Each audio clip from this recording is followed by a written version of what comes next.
Hello, welcome back to Namm 2020. I am here. Now, this is kind of a funny story here with these guys. This is Close the Distance. This is a band that we brought in from. They live in Hawaii. Now, the fascinating thing about this band here, there's a kind of a big history with Yamaha and definitely with me personally with these guys, because I first met. This is Kira, and Hello. This is Ezri, Hi. and this is Payton. These two girls are sisters. Yes, we are. And I met them in 2001 when I believe you must have been 3 and you must have been 1. Ezra was 1, yeah. Yeah. So I've watched these young women grow up and become the musicians that they are, and the young women that they are today. They're just wonderful people. I just love you guys. You know I do. I'm an uncle. They call me Uncle Blake. Yes, so Uncle Blake is awesome. That's how long I've known these guys. So a little bit of background with Santos is their last name, and Payton, your last name is Sekigawa. Sekigawa, right? So with these guys, their dad Mark was a product specialist for Yamaha in like the 80s, yeah. 82, 3, 4, somewhere in there, 5, 4, yeah. It's a long time ago. Mark and I are closer in age actually here. So we had this affiliation, and Mark decided to go back to his home in Hawaii and start a music school, right? Yes. And it's Hawaii Music Works still? Yes, Yes? it is. Still in the same kind of location? Yeah, it's in like the, well, no, people from Hawaii will know, but we're in the Pro City area. Yeah. So the same, yeah. So we'll kind of just start about what their background is, because it's really kind of interesting. It's kind of, there's the music education thing, I think, really figures into this quite a lot with the music school, because I know the school also, because there's so many military bases out in Hawaii, you guys have a lot of military kids that come in for stuff. So We do. We have students that come from all over. It's really funny because we actually all met at, well, okay, she's my sister, but like we met when she was born. But we met Payton at the music school. So we all kind of grew up together, learning, and then now me and Payton teach there. So it's kind of funny how we made that transition from student to teacher. The school was made actually when I was born, so it's been a long time. Oh wow, it has been a way long time. Yeah. So let's start with you. So you started with did you start with guitar and vocals, I guess, or did you start with piano, or what was your first instrument? No, I started with piano. Yeah. And then, funny story, I actually thought that learning guitar would get me out of playing piano when I was 7, and then it didn't. We just added it on, which I'm thankful for now. I feel like when you're young, you know, when things get hard, you're kind of like, oh my gosh. But started piano when I was 4, and then guitar when I was 7, and then singing was kind of in between there. So, yeah. Wow, and then so Ezri, I'll bet you started on piano too first. I started on piano too. I mean, our dad plays piano too, so of course we had to start on that. Yep. And then I started piano when I was 4 too, and then I started guitar when I was 6, I think. And then singing was also in between, probably around when she started. And bass, I'm a bass player, but bass was my last instrument. But in the end, I'm glad we started with piano. I think that when you learn your theory on piano, then you can translate it to like any instrument. So in the end, it was a good idea to start on piano. Yeah, very true. I think it's important. Piano's that's why in college they have class piano, where everybody has to take piano because everything's kind of right in front of you and you learn there. Yeah. So now, okay, so Payton now, did you ever start playing on piano ever? You've always been a drummer. I play drums.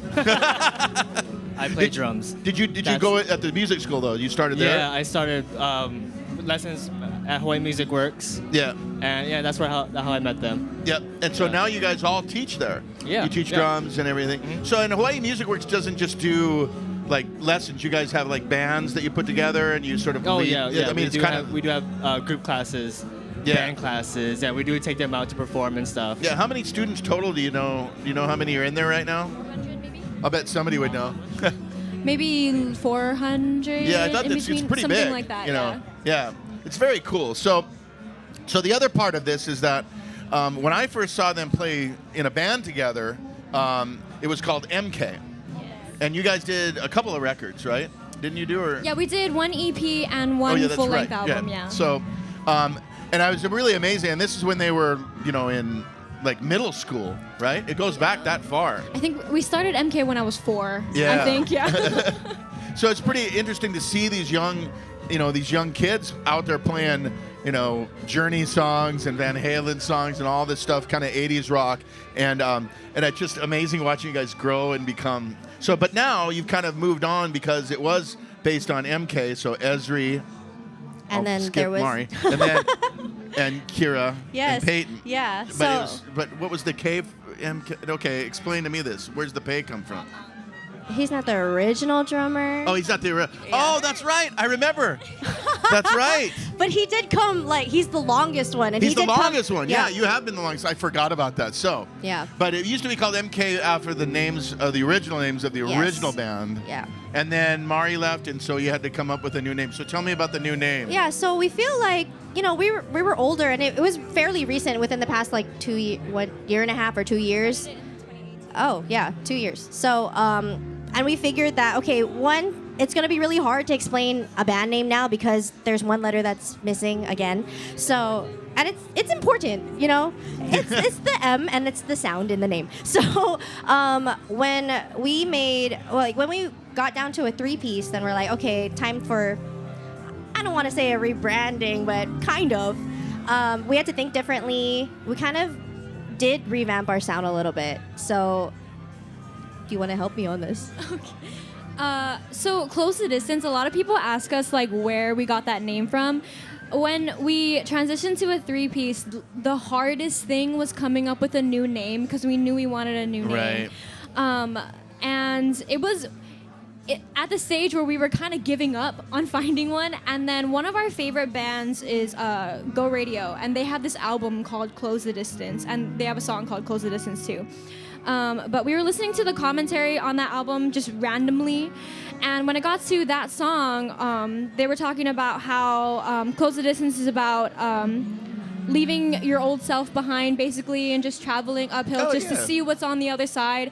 And that was exactly how we were feeling in that moment, so we just thought it just needs to be Close the Distance, I think. It was just that moment of realization. So. Well, and then you guys have always used Yamaha gear. Always. The whole time. Since the very beginning. So you were telling me that, so right now, currently, I know you're playing a Revstar. Which one is that you're playing? Is that what you're playing? Yes, I am playing a Revstar. Which one? Do you know? No, the first It's one. Is it blue? No, it's gray. It's gray. Yes. It's one of the Revstar models, so. I played a new one today, that's why. So. Okay. And then you're playing a bass, the RBX, I think, or I play the TRBX 305. Oh, TRBX 305.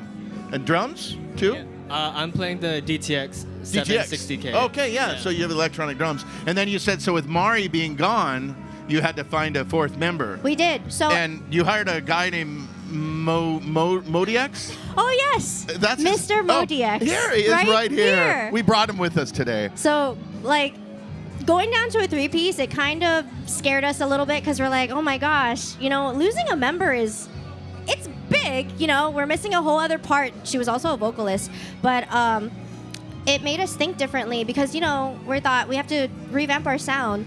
And I feel like ever since we've gotten the Modiex, we've actually been songwriting differently. Usually we write separately and then come together and then collaborate on the idea. Yeah. But there, on our originals, especially one of them, it's called Back to Life.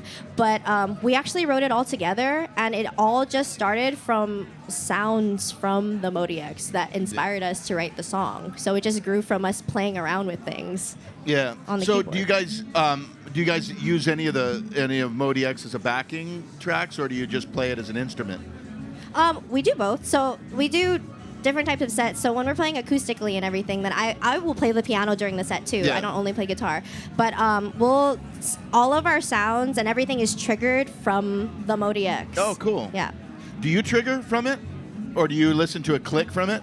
Yeah, when you play for I it? have a click track. So you played it when you play to the sequencer, use the click track in your ear and play to that. Exactly. Do you ever trigger any of the sounds with the DTX in here? Yeah, I do. Yeah, that's what I figured because you can do it and you can kind of play yeah. In fact, you can set it. I believe that model will do chords, right? You could actually. Yeah. So you could set up. There's a lot chord of cool things you can do with that. Yeah. Well, it's one thing if you've ever seen Akira Jimbo play the electronic drum thing where he does the whole. Yes. And he does it sequentially where when he plays a tune. If he makes one mistake, the whole thing's off because he has to go. That's too much pressure for. I can't do that. Well, he's an anomaly. He's and he started when he was 21, I believe. He started really later in his life. Oh, shoot. Yeah, he wasn't a little kid when he played, and he just happens to be one of those people that music is Wow. super easy for. Oh, you know, man. unlike me. But you guys seems like music's pretty easy for you guys. You guys are. Yeah. So what do you guys are working on an album right now? Yes. Your first release is Close the Distance. I'm really excited for it because it is something different. Of course, we've kind of found our foundational sound, but it's always growing. And I think that with the help of the Modi X, it's grown so much. Yeah. Yeah. Yeah. Definitely. So any idea when it's going to be released? Well, we're gonna start recording actually when we get back to Hawaii after okay. this. So maybe like summer, spring in there somewhere. Summer, fall. We're thinking. Yeah. Right on. Cool. You guys are gigging a lot too, I would take Oh it. yes. Every Yeah. weekend we play Fridays at this place called Shirakia, and then we play Hard Rock Cafe every Saturday. So we're Cool. always So there. if you're in Honolulu, you need to go and check out Close the Distance here. So again, it's just awesome to see you guys again another year. Yes. And now you're all grown up and you're going to college right now, right? Yes. That's pretty I amazing. just turned 20 last month. See, I remember the last time we were there when you just started driving, and we were like, "Oh my gosh!" Oh She my started gosh, driving. yeah. What? My How old am I? So, I totally remember that. So anyway, once again, this is Close the Distance. Payton, Ezri, and Kira. Thank you very much for watching. There's more coming, more music, more interviews. Namm 2020. This is Blake from Yamaha. Stick around. See ya. Bye.